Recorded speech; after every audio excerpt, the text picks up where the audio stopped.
بسم اللہ الرحمن الرحیم۔ بسم اللہ کی برکت سے لڑکی کی جان بچ گئی۔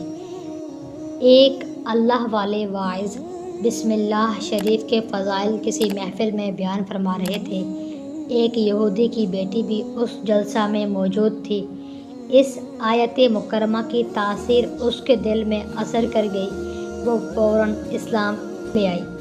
اسی وقت سے اس لڑکی کی زبان پر بسم اللہ الرحمن الرحیم کا ورد جاری ہو گیا۔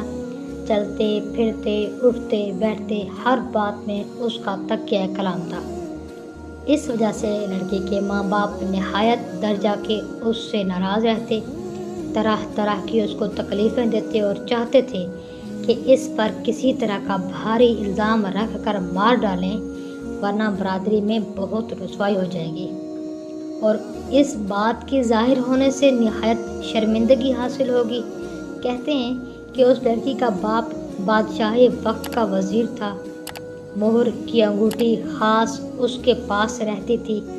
ایک روز بیٹی کو مہر سپرد کی، اس نے بسم اللہ پڑھ کر لے لی اور بسم اللہ پڑھ کر جیب میں رکھ لی۔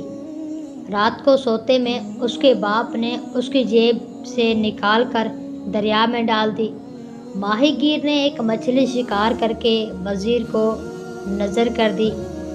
اس نے لے کر لڑکی کو پکارنے کے واسطے دی۔ لڑکی نے بسم اللہ پڑھ کر لے لی۔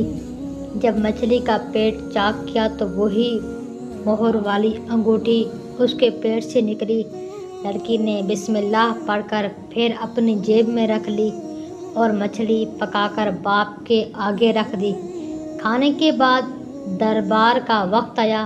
لڑکی سے انگوٹھی مانگی، اس نے بسم اللہ پڑھ کر جیب سے نکال دی تو وہ حیران رہ گیا اور مشرف با اسلام ہوا۔ سبحان اللہ۔ امید کرتی ہوں میری باتیں آپ کو پسند آئی ہوں گی۔ مجھے دعاؤں میں یاد رکھیے گا۔